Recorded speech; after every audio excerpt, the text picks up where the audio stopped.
그 외로움이 그대를 덮칠 때란 제목으로 이제 설교를 하고 내려오는데요. 제가 이음길 청년반을 맡고 있는데 그 중에 청년 한 명이 저한테 이렇게 얘기를 하더라고요. 전도사님, 나중에 설교하실 때 사랑에 관한 설교를 좀 해주세요. 그래서 네, 그러죠. 이렇게 대답을 했습니다. 근데 이제 집에 돌아가서 이렇게 생각을 하는데 부담이 되더라고요. 왜냐하면 사랑에 관한 설교는 유명한 목사님들께서 많이 하셨거든요. 그리고 대부분의 목사님들도 다 한 번씩은 하셨고, 그 사랑이란 주제가 그 주제의 그 망망대해 같은 그 넓음에, 그 투명함에 제가 혹시나 먹물 한 방울을 떨어뜨려서 흐리게 되지 않을지 그런 걱정이 좀 앞섰습니다. 그러나 저는 그 청년하고 약속을 했고, 그래서 오늘 거듭남의 비밀, 사랑이라는 제목으로 말씀을 나누고자 합니다.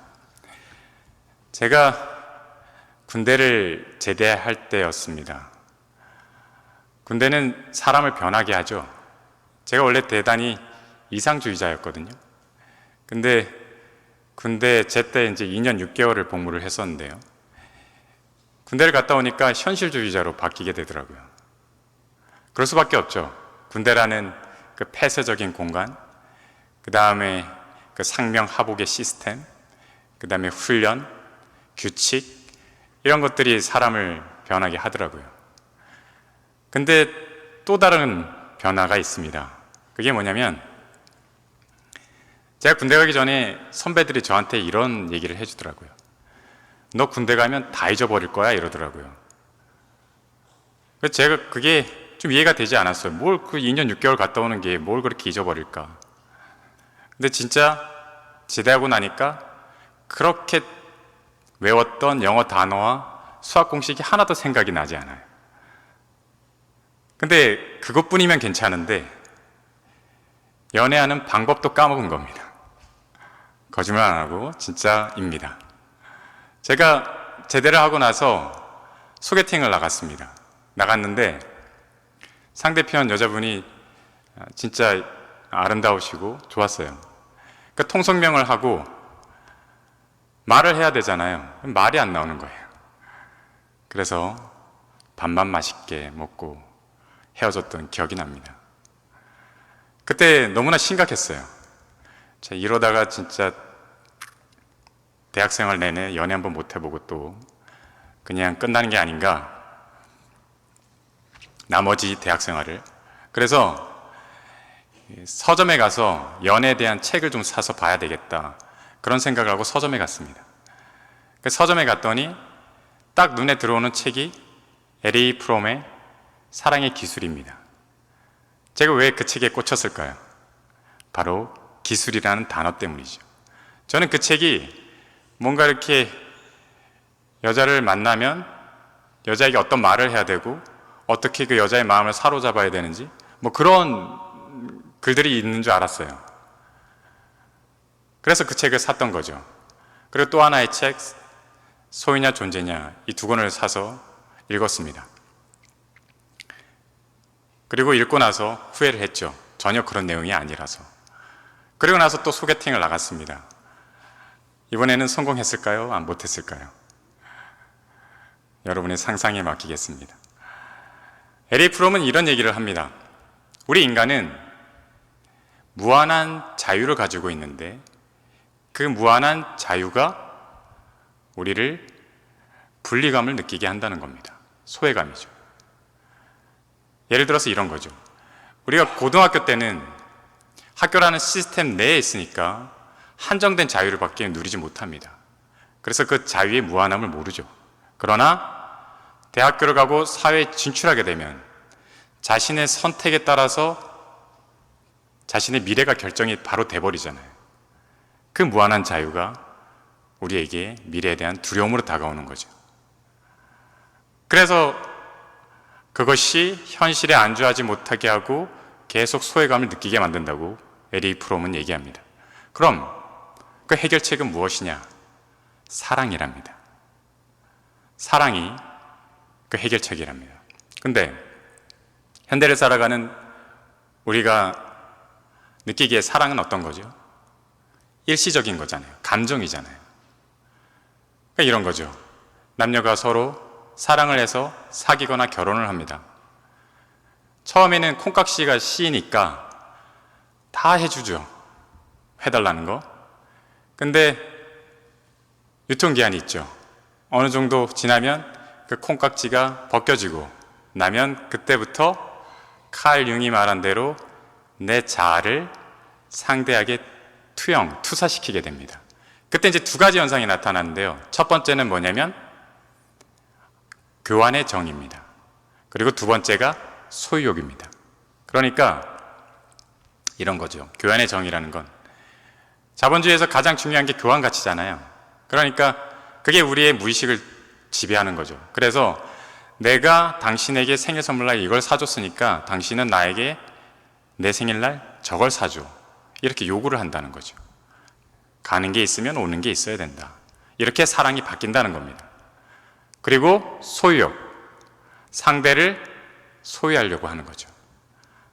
의처증 같은 거죠. 그렇게 사랑이 변질되는 것을 우리는 알고 있습니다. 근데 에리 프롬은 얘기하죠. 사랑은 단순한 감정이 아니고 끊임없이 연마해야 되는 기술이라고. 그 연마하는 기술을 통해서 사랑을 펼칠 때 진정한 사랑이 된다고. 그리고 분리감을 극복할 수 있다고 얘기합니다. 그리고 또 이렇게 덧붙입니다. 상대를 소유하려 하지 말고 그 존재 자체를 사랑하라고. 참 좋은 말입니다. 저도 이 말을 딱 읽고 나서 진짜 너무나 감동을 받았습니다. 그래서 그런지 몰라도 이 사랑의 기술이 전 세계적으로 2,500만 부 이상 팔렸다고 합니다. 그럼 과연 성경에서는 이 사랑을 어떻게 설명하고 있는지 지금부터 한번 살펴보도록 하겠습니다. 요한복음 3장 16절 말씀을 보겠습니다. 제가 읽겠습니다. 하나님이 세상을 이처럼 사랑하사 독생자를 주셨으니 이는 그를 믿는 자마다 멸망하지 않고 영생을 얻게 하려 하심이라. 아멘. 이 성경절은 너무나 유명하죠. 기독교인이라면 이 성경절을 못 외우면 이상하죠. 근데 문제는 대부분의 사람들이 이 성경절을 따로 떼어서 그렇게 이해하고 해석한다는 겁니다.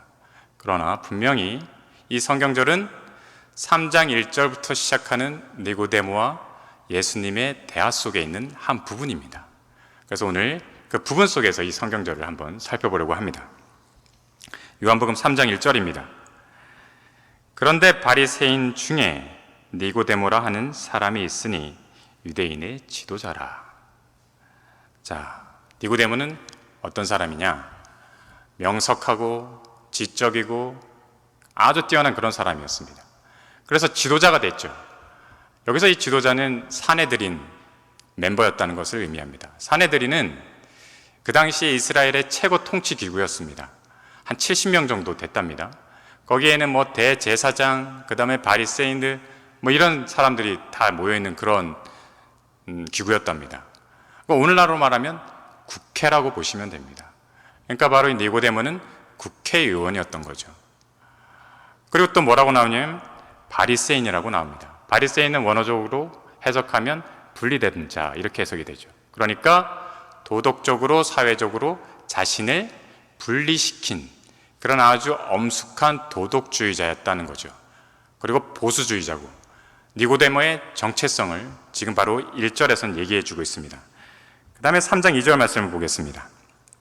그가 밤에 예수께 와서 이르되 랍비여 우리가 당신은 하나님께로부터 오신 선생인 줄 아나이다.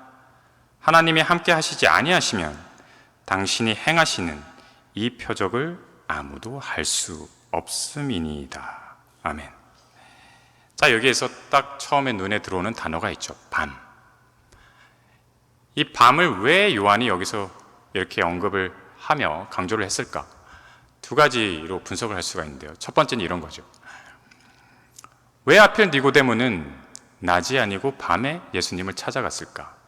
그것은 그의 지위를 보면 알 수 있죠. 그는 정치인이었습니다.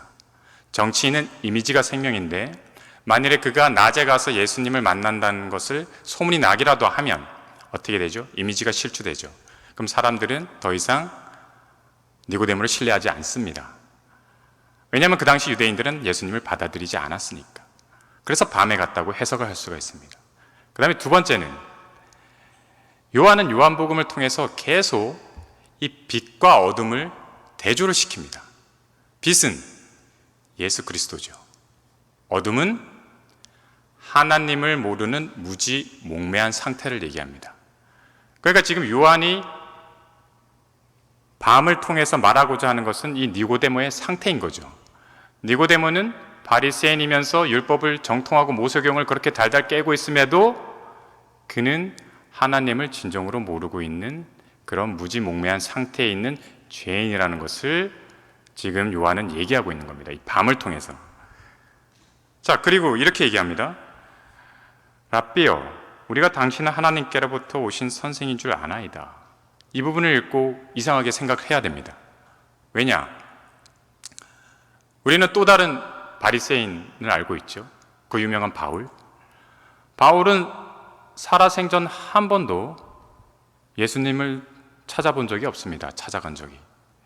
그 기적 이런 것들을 다 들었음에도. 근데 니고데모는 지금 똑같은 바리새인인데 찾아간 거죠. 여기에는 약간의 이제 배경 지식이 필요합니다. 요한복음 2장에 그 후반부에 성전 사건이 나오죠. 자, 이 당시에 이제 바리새인에 대해서 조금 설명을 드리면, 바리새인들은 스스로를 도덕적으로 분리된 아주 엄숙한 그런 도덕주의자로 저 스스로를 생각을 했습니다. 근데 그러니까 권력을 맛보게 되면 사람이 변하죠. 똑같은 겁니다. 이 사내들인 멤버들 속에서는 있는 그 바리새인들을 보면 그런 세속적인 것들이 드러나게 되는 거죠. 그래서 이 성전에서 원래는 물건을 사고 팔게 돼 있지 않죠. 그러나 대제사장들과 그 사람들이 허락을 한 겁니다. 자, 니고데모는 대단히 스스로 엄숙한 그런 도덕자이라고 생각을 하고 있는 사람입니다. 그런 모습을 봤을 때 어땠을까요? 아, 저건 아닌데 속으로 그렇게 생각을 했겠죠. 근데 갑자기 예수라는 사람이 딱 나타나더니 돈을 집어던지고 상을 뒤엎습니다. 그리고 내 아버지 하나님 집에서 뭐 하느냐, 이렇게 호통을 치시죠. 그 모습을 봤을 때 니고데모는 어떤 기분이었을까요? 통쾌했겠죠. 그리고 내가 저걸 하고 싶었는데 존경심이 생겼을 겁니다. 그리고 예수님께서는 얘기합니다. 사람들이 표적을 보여봐라 이러니까 예수님께서 너네가 이 성전을 허물면 사흘 안에 내가 다시 짓겠다, 이렇게 말씀하세요. 궁금하죠? 그래서 바로 니고데모는 예수님을 찾아간 겁니다. 존경심과 궁금해서. 그래서 선생이여 랍비여 이렇게 호칭을 써가며 얘기를 한 거죠. 자, 그 다음 보겠습니다. 요한복음 3장 3절에서 4절 말씀입니다. 예수께서 대답하여 이르시되 진실로 진실로 내게 이르노니 사람이 거듭나지 아니하면 하나님의 나라를 볼 수 없느니라. 니고데모가 이르되 사람이 늙으면 어떻게 날 수 있사옵나이까? 두 번째 모태에 들어갔다가 날 수 있사옵나이까? 저는 이 부분을 읽으면서 한참을 감탄을 했습니다. 왜냐하면 이 예수님의 대화술이 너무나 예술이기 때문이죠. 만약에 제가 이 예수님의 대화술을 그 군대 제대하고 나서 소개팅에 나가기 전에 배웠다면 소개팅에 성공을 했겠죠. 그러나 그렇지 못했고, 자, 왜 여기서 예수님의 이 대화술이 환상적이냐? 지금 예수님께서는 니고데모의 마음을 다 읽고 계신 거예요. 자, 이 사람이 마음이 좀 열린 상태이다. 하나님을 향해서 마음이 조금 열려 있다는 걸 아신 거죠. 그리고 거기에다가 카운터 펀치를 날리시는 겁니다. 거듭나라. 거듭나라는 이런 뜻입니다. 새롭게 태어나다, 두 번째 태어나다. 자, 예수님께서 거듭나라고 말씀하신 것은 그 밤을 통해서 우리는 알 수가 있죠. 이 영적 무지몽매한 상태에 이 죄악, 율법죄에 빠져있는 니고데모가 죄를 씻고 거듭나시기를 바라는 말씀에서 하신 거죠. 근데 니고데모의 입장에서는 어땠습니까? 그 사람은 자기가 엄격한 율법주의자고 도덕적 엄숙주의자라고 스스로 자칭하는 사람입니다. 바리새인으로서 분리시켰어요, 사회랑. 그런 사람에게 거듭나라고 하니까 니고데모는 이해가 안 되는 거예요. 그러니까 이상한 말을 하잖아요. 아니, 제가 그러면 어머니 뱃속에 다시 들어가라는 말씀이세요? 자기의 허물을 못 보고 이렇게 대답을 하는 겁니다. 자, 그 다음 보겠습니다. 요한복음 3장 5절에서 8절 말씀입니다. 예수께서 대답하시되 진실로 진실로 내게 이르노니 사람이 물과 성령으로 나지 아니하면 하나님의 나라에 들어갈 수 없느니라. 육으로 난 것은 육이요 영으로 난 것은 영이니 내가 내게 거듭나야 하겠다 하는 말을 놀랍게 여기지 말라. 바람이 임의로 불매 내가 그 소리는 들어도 어디서 와서 어디로 가는지 알지 못하나니 성령으로 난 사람도 다 그러하니라. 아멘. 자, 여기에서 핵심 단어가 있습니다. 바로 물과 성령으로, 이 단어입니다. 여기에 대해서 이제 학자들이 여러 가지 해석을 합니다. 도대체 이 물이 의미하는 게 뭐냐? 성령은 신약에서 대부분 바람이라고 하죠. 이 뒤에 부분에 7절인가 그쪽에서 바람을 얘기하죠. 그건 성령을 의미하는 겁니다. 그럼 도대체 물이 뭐냐는 거죠. 혹시 이 물이 침례를 얘기하는 게 아닌가 이렇게 주장하는 사람도 있습니다. 그러나 제가 보기에는 여기에서는 예수님께서 의도하신 바는 니고데모의 그 무지몽매한 상태, 죄악의 그 상태를 성령께서 물처럼 깨끗하게 씻어내 주신다.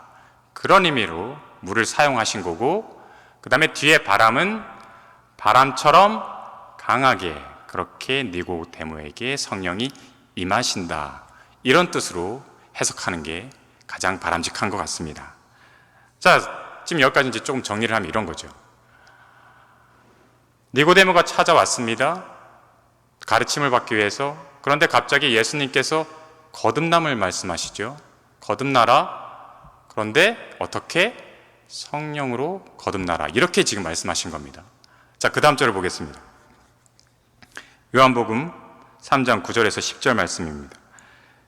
니고데모가 대답하여 이르되 어찌 그러한 일이 있을 수 있나이까? 예수께서 그에게 대답하여 이르시되 너는 이스라엘의 선생으로서 이러한 것들을 알지 못하느냐? 자, 여기서 지금 니고데모는 열렸던 마음이 다시 닫혀져 가고 있는 겁니다. 도저히 이해가 안 가는 거예요. 나는 도덕적으로 그렇게 완벽한 사람이고 엄숙주의자고 분리된 사람인데 또 거기에다가 존경받는 정치가인데 이 나를 보고 자꾸 거듭나라 하고 성령으로 뭔가를 하라 그러니까 이해가 안 되는 거죠. 그래서 이렇게 질문을 한 거예요.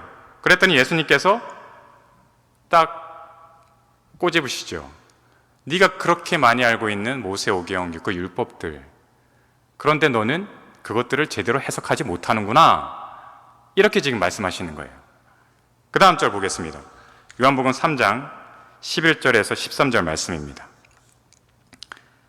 진실로 진실로 내게 이르노니 우리는 아는 것을 말하고 본 것을 증언하노라. 그러나 너희가 우리의 증언을 받지 아니하는도다. 내가 땅의 일을 말하여도 너희가 믿지 아니하거든. 하물며 하늘의 일을 말하면 어떻게 믿겠느냐? 하늘에서 내려온 자 곧 인자 외에는 하늘에 올라간 자가 없느니라. 아멘. 자, 여기에서 이제 중요한 것은 바로 받지 아니하는도다, 이 부분입니다. 그러니까 이제 예수님께서 이 앞절과 이제 연결해서 생각하셔야 되는 겁니다.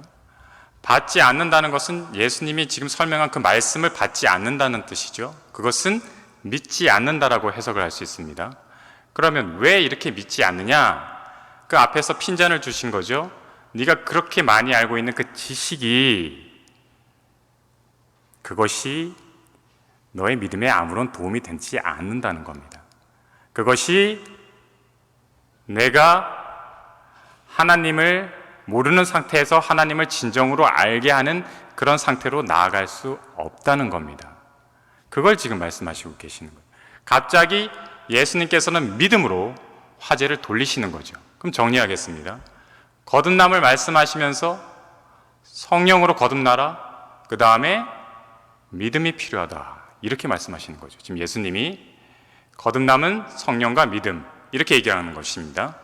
그러면서 내가 바로 하늘에서 온 인자다, 내 말을 믿어라, 이렇게 지금 말씀하고 계시는 거예요. 그 다음 성경절을 보겠습니다. 요한복음 3장 14절에서 15절입니다.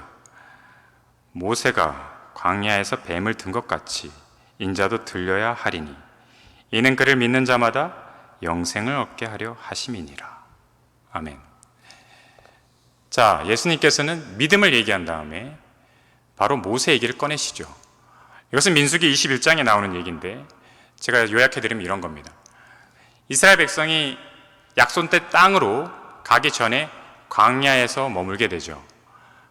몇 달이면 끝날 일이었습니다. 몇 달이면 그 약속된 땅까지 갈 수가 있는 그런 거리였는데 이스라엘 백성들은 하나님을 신뢰하지 못했던 거죠. 계속 불신하는 겁니다. 그러니까 이게 늦춰지다 보니까 40년의 광야 생활을 한 겁니다. 하나님께서는 이스라엘 백성을 40년을 길들이신 거예요. 그리고 심판을 하신 거예요. 이 장면에서 어떻게? 불신하는 자들에게 독뱀을 풀어서 물려서 죽게 하신 거죠. 그러니까 독뱀 물린 사람들이 다시 두려우니까 모세를 찾아가죠. 제발 하나님께 기도해서 우리를 살아날 방법을 가르쳐달라. 그러니까 모세가 하나님께 묵 기도를 하고 하나님께서는 장대에 노뱀을 달아서 그걸 들면 믿는 자는 살겠다, 이렇게 말씀하신 거죠. 여기에서 또 다시 믿음을 강조하는 겁니다, 예수님께서. 근데 이번에는 나중에 있을 그 표적을 말씀하시는 거죠. 무엇이냐? 인자도, 예수님 자신도 이렇게 높이 매달리실 거라는 얘기죠. 십자가 사건을 미리 말씀하십니다. 그리고 그것을 믿으면 영생을 얻는답니다. 그러니까 영생은 예수님이 주신다는 것이죠. 예수님께서는 요한복음 6장 35절에 생명의 떡을 바로 자신이라고 말씀하십니다. 그러니까 우리가 예수님을 믿으면 우리는 그 생명의 떡을 먹게 되고 영생을 누리게 된다는 그런 말씀을 지금 하고 계세요. 그 다음에 이제 마지막 우리 성경 본문을 보겠습니다. 오늘 하나님이 세상을 이처럼 사랑하사 독생자를 주셨으니 이는 그를 믿는 자마다 멸망하지 않고 영생을 얻게 하려 하심이라. 자, 다시 한번 정리를 하고 설명을 드리겠습니다. 니고데모가 예수님을 찾아갔습니다. 그러자 예수님께서 거듭나라고 말씀하시고 그 다음에 성령으로 거듭나라, 그리고 믿음이 필요하다, 이렇게 말씀하신 다음에 바로 이 성경절이 나오는 겁니다. 자, 이제 보겠습니다. 세상은 코스모스라고 합니다. 이것은 이제 죄악된 그런 세상을 뜻하는 거죠. 근데 이 당시에 유대인들이 하나님이 세상을 사랑한다는 말을 들었을 때 어땠을까요? 엄청 놀라게 됩니다. 왜냐? 그들은 이런 사고방식을 갖고 있었거든요. 하나님께서는 이스라엘 백성을 선택하시고 이스라엘 백성을 통해서 세상과 만난다고 생각을 했습니다. 소통한다고. 근데 그런 하나님이 이스라엘 백성을 거치지 않고 직접 이 세상을 사랑한다? 그런 개념은 있을 수가 없죠. 니고데모의 상식에서는. 그래서 놀라는 거죠, 이 말씀을 듣고. 그리고 이제 그 다음에 이렇게 말씀하시잖아요.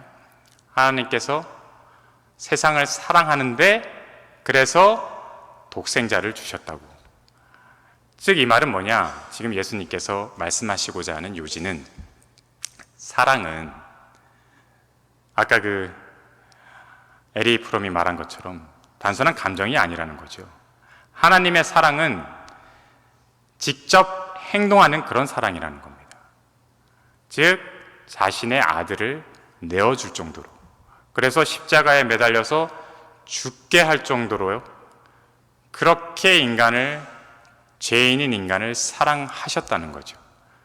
그게 사랑이라는 겁니다. 자, 정리하면 이런 겁니다. 거듭남은 성령으로, 그리고 믿음이 필요하고, 마지막에 사랑의 행함이라는 그 열매가 맺는다는 게 거듭남이라는 거죠. 자, 근데 이 요한복음에서 이 이후에 니고데모가 이 예수님의 말씀을 듣고 어땠는지 그 반응이 나오지가 않습니다. 그리고 2년이 지난 뒤에 요한복음 7장 50절에서 51절에 가면 그 반응이 나옵니다. 이렇게 나옵니다. 그 중에 한 사람, 곧 전에 예수께 왔던 니고데모가 그들에게 말하되, 우리 율법은 사람의 말을 듣고 그 행한 것을 알기 전에 심판하느냐. 자, 이 장면은 어떤 장면이냐면, 대제사장들과 그 다음에 바리새인들이 예수님을 지금 어떻게든 심판해서 죽이려고 하는 그런 장면입니다. 근데 사내들이 멤버잖아요. 같은 니고데모가 홀로 지금 예수님을 변호하고 있는 장면입니다. 아니, 말을 했다고 그걸로 심판을 하는 법이 어디 있느냐. 행동으로 나타나야 심판을 하지. 지금 그렇게 변론을 하고 있죠. 자, 이 장면에서 지금 니고데모는 그 거듭남의 마지막 사랑의 행함, 그것을 실천하고 있는 거죠. 자, 이 모습을 보면 니고데모는 그 예수님과의 대화 속에서 이미 스스로 회심을 했다는 걸 우리는 알 수가 있죠. 그러나 그는 정치적인 자신의 입지 때문에 그것을 드러내놓지 않고 계속 기다린 겁니다. 그러다가 2년 뒤에 예수님께서 위험에 처하자 비로소 그 앞에서 당당하게 이렇게 사랑을 실천한 거죠. 자, 정리하면 거듭남은 바로 사랑의 행함으로 나타나야 된다는 것을 지금 요한복음 3장 16절의 말씀은 우리에게 말해주고 있습니다. 자, 마지막으로 제 말씀을 좀 드리고 이제 마칠까 합니다. 제가 이제 계속해서 저번부터 말씀드렸지만 수능에 실패하고 이제 서울대 못 가고 중앙대를 갔다고 말씀드렸습니다. 그리고 중앙대를 가서 이제 첫사랑을 만나게 되는데요. 제가 이 첫사랑 얘기를 할까 말까 대단히 망설였습니다. 왜냐면은 이게 나중에 저한테 도구로 돌아오거든요. 제가 이 설교를 한 것이 이제 유튜브에 올라가게 되죠. 그러면은 이제 영구적으로 박제가 됩니다. 인터넷상에. 그럼 언젠가 앞으로 생길 제 여자친구가 보겠죠. 언젠가는. 그럼 어떻게 될까요? 싸움을 하죠. 서로. 그러면 딱 이렇게 저한테 공격을 할 겁니다. 당신 옛날에 그 첫사랑한테 그렇게 잘해줬다면서 왜 나한테는 이거밖에 못해줘? 이렇게 얘기를 하면 저는 아무 말도 못하고 그냥 고개를 숙여야 되죠. 바로 앞으로 여자친구한테는 강력한 핵무기가 생기게 되는 거고, 저는 절대 을이 되는 거고, 여자친구는 절대 갑이 됩니다. 그래서 이 얘기를 안 할까 했는데, 근데 이 오늘의 설교를 위해서 저 필요하다고 생각해서 하겠습니다. 제가 이제 동아리를 들었습니다. 대학교 가서 동아리를 들었는데, 하루는 이제 수업이 끝나고 이렇게 내려와서 그 동아리 건물이 있는 학생회관이라는 게가 있습니다. 그 중앙대 가면 거기에 3층에 동아리가 있었거든요. 그 방문을 열려고 딱 이제 문을 돌리는데 그냥 살짝 옆을 쳐다봤습니다. 그랬더니 거기에 웬 여신이 이렇게 서 있는 겁니다. 청바지를 입고 흰 티를 입고 있었어요. 그리고 파마기가 있는 머리를 길게 이렇게 기른 친구였습니다. 손목이 대단히 얇았습니다. 제가 그 친구를 보고 첫눈에 반했죠. 그럴 수밖에 없었죠. 생각해 보세요. 저는 고등학교 3년 내내 공부밖에 몰랐던 공부벌레인 강원도 촌놈입니다. 그 강원도 촌놈이 서울에 상경을 해서 대학교를 왔는데 처음으로 서울 여자, 그것도 아름다운 서울 여자를 본 거예요. 당연히 반할 수밖에 없죠. 그래서 그 친구한테 첫눈에 반하고, 이 친구를 어떻게 사귈까 해서 좀 알아보니까 그 친구가 있는 그 동아리에 제 과 친구가 있는 겁니다. 그래서 그 과 친구를 통해서 소개를 받고 사귀게 되었습니다. 근데 이제 며칠이 지났어요. 며칠이 지났는데 이 친구가 갑자기 그 단발머리를 이렇게 자르고 온 겁니다. 그 볼륨 매직 펌이라고 하죠. 왜 이렇게 피는 거. 그거를 하고 왔는데 저는 그때 처음 알았습니다. 제가 긴 생머리보다는 단발머리를 더 좋아한다는 것을. 너무나 이쁜 거예요, 그 모습이. 그날 이제 데이트를 하고 저희는 첫 키스를 했습니다. 근데 그 순간에 심장이 뛰고 이 땀이 막 삐질삐질 나는 그 순간에 이런 생각이 딱 들더라고요. 만약에 이 친구의 심장이 아프면 내 심장을 떼어서 이 친구에게 주고 싶다. 심장을 떼면 어떻게 되죠? 죽잖아요. 제 생명을 주고 싶다는 그런 생각이 갑자기 들더라고요. 저는 그게 사랑이란 이런 거구나. 아무것도 공부밖에 몰랐던 제가 처음으로 사랑의 진정한 의미를 그 친구를 통해서 배웠던 거죠. 진짜 잘해줬습니다. 한 번이 아니고 매번 이제 수업이 끝나고 이제 그 친구랑 학교 같이 다녔으니까 데이트를 하죠. 그러면 그 친구가 이제 신사동에 살았습니다. 그러면 제가 버스 타거나 택시 타고 그 친구를 집 앞까지 데려다 줘요.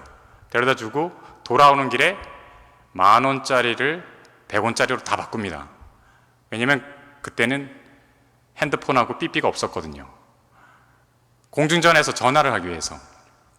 그래서 그 공중전화 부스 안에 들어가서 그 10,000원치를 다 쓰는 겁니다. 1시간이고 2시간이고. 근데 이 친구가 그렇게 막 수다를 떠다 보면 갑자기 노래를 불러달라고 합니다. 그럼 또 이제 노래를 불러주죠. 그러면 또 갑자기 자장가를 불러달라고 합니다. 그럼 또 자장가를 불러줬습니다. 그렇게 하니까 이제 이 친구가 그제서야 이 전화를 끊고 그랬습니다. 어떤 때는 뭐 새벽 4시까지 그렇게 전화를 하고 그랬습니다. 근데 항상 첫사랑은 비극으로 끝나잖아요. 아픔으로. 그 친구가 재수를 하면서 다른 학교로 갔어요. 그래서 이제 저희는 헤어지게 되었는데, 근데 제가 이 자리를 들어서 말씀드리지만 저는 그 친구를 더 이상 사랑하는 건 아닙니다. 단지 제 마음속에 추억으로 남아있는 거죠. 그리고 이제 그 저번에 말씀드린 그 2년의 우울증 기간 동안에 저희 아버지하고 저하고 크게 싸우는 일이 발생합니다. 자식을 가진 부모님이라면 다 이해하실 거예요. 제가 그때 변리사 공부를 하고 있었다 그랬잖아요. 생각을 해보세요. 부모님 입장에서. 괜찮은 학교를 나왔습니다. 그리고 기계과라는 좋은 과를 나왔습니다. 근데 취직을 하면 되는데 취직을 안 하고 계속 공부를 하고 있는 거예요. 30이 넘었는데도. 그러니까 부모님 입장에선 안타깝죠. 빨리 취직을 했으면 좋겠는데. 그런 이제 마음을 가지고 계셨던 거예요, 아버님은. 근데 저 입장에서는 저는 왜 그러면 취직을 안 하고 그렇게 했을까요? 그런 거죠. 제가 다닌 학교가 명문고였습니다. 한 해 200명에서 250명을 서울 연고대를 보냈습니다. 그 강릉고등학교라는 데가. 거기서 제가 그 학교를 2등으로 들어갔죠. 그리고 저는 저보다 공부 잘하는 애들을 저보다 잘났다고 생각하지 않았습니다. 이렇게 생각했어요. 걔네들은 좋은 부모님을 만나서 선행학습을 해서 그렇게 좋은 성적을 받는 거지 나보다 똑똑하지 못해. 그런 자부심이 있었거든요. 근데 그렇게 수능에 실패하고 나와서 이제 대학교를 중앙대를 가게 되고 그때 30 지나면서 보니까 제 친구들이 뭐 다 의사, 뭐 변호사 막 이런 겁니다. 공부 못했던 친구들이. 그게 용납이 안 되는 거예요. 저도 이제 간판이라는 게 필요한 거죠. 그래서 변리사를 한 겁니다. 공부를. 그러니까 저는 이제 그런 상태였던 거예요. 근데 어느 날 아버지께서 그 우울증이 심하게 걸렸을 땐 그 당시에 어느 날 아버지께서 저한테 그 말씀을 하시는 거예요. 그러자 갑자기 속에서 울컥 하는 거예요. 화가 나더라고요. 왜냐면 저는 그 제 인생이 이렇게 어긋나게 된 걸 아버지 탓으로 평소에 돌리고 있었거든요. 왜냐면 어머니께서 고3 때 그 암에 걸리신 이유를 아버님 탓으로 생각을 했었습니다. 왜냐면 저희 아버지께서 술을 그렇게 좋아하셨어요. 그리고 그 술을 드시면 그렇게 어머니 속을 썩이세요. 어렸을 때부터. 그러니까 저는 초등학교 때부터 그 모습을 계속 보고 자랐던 거예요. 그러니까 아버님의 그 모습을 보니까 화가 나는 거죠. 그리고 아버님 때문에 어머니가 암에 걸리셨고, 그리고 끝내는 내 인생까지 이렇게 만들었다는 생각을 계속 하고 있었던 거예요. 그리고 그때 크게 말다툼을 한 거죠. 그리고 그 이후로는 말도 섞지 않았습니다. 아버지하고. 그리고 이제 하동에 간 겁니다. 그리고 저번에 말씀드린 것처럼 어느 날 혼자서 이제 이렇게 사복음서를 읽다가 오늘의 주제 성경절인 그 3장 16절을 이렇게 읽게 되었습니다. 하나님께서 세상을 이토록 사랑하사. 이 말씀을 읽는데 갑자기 눈물이 나더라고요. 왜냐하면 저는 세상을 저주하고 있었거든요. 그리고 하나님도 저주하고 있었거든요. 왜냐하면 죄송합니다. 하나님이 살아계시다면 내가 그렇게 열심히 했는데 왜 나를 그런 가정에 태어나게 했고,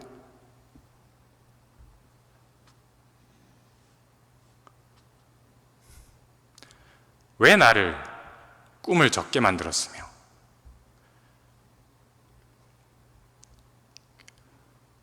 왜 나를 그 지옥 속에 살게 하셨는가? 그게 이해가 안 되는 거예요. 근데 그토록 저주했던 하나님이, 그토록 저주했던 이 세상을 사랑하셔서 자신의 아들을 보내셨답니다. 그때 첫사랑에게 배운 그 사랑의 그 감정이 떠오르더라고요. 모든 걸 주고 싶은, 진정으로 사랑하면 자신의 생명이라도 주고 싶은 그 심정, 그게 떠오르더라고요. 그때 하나님이 조금 이해가 됐습니다. 그리고 그 순간에 제 어머니가 갑자기 생각이 나더라고요. 그 아버지가 그렇게 술 드시고 속을 썩이시는데도 저희 어머니는 꿋꿋하게 가정을 지키셨어요. 그리고 제 세 형제를 다 키우신 거죠. 그 사랑을 생각하니까 또 눈물이 나는 거예요. 그리고 또 한편으로는 이런 생각이 들더라고요. 저희 아버지도 연약한 죄인일 뿐이다. 얼마나 마음이 여리시면 술을 드시지 않으면 그 자신의 마음을 달랠 방법이 없었을까? 이런 생각을 하니까 비로소 아버지를 용서하게 되었습니다. 그리고 그렇게 회심하고 집에 돌아가서 아버지 앞에 용서를 빌고 그 다음에 화해를 했습니다. 그리고 그 순간부터 저희 아버지는 술을 끊으셨어요. 성도 여러분, L.A. 프롬이 말한 것처럼 사랑은 단순한 감정이 아닙니다. 그 이상이죠. 니고데모는 예수님께 가서 거듭남의 비밀, 바로 사랑의 행함을 깨닫게 됩니다. 그리고 그 사랑의 행함을 실천하죠. 예수님께서는 저희들에게 이렇게 말씀하셨죠. 하나님을 사랑하고 내 이웃을 사랑하라고. 여러분, 하나님을 바라보고 진정으로 사랑하십시오. 그리고 그 사랑으로 우리 내면의 상처를 치유하세요. 그리고 그 치유한 기쁨으로 우리의 이웃에게 사랑을 전하십시오. 감사합니다.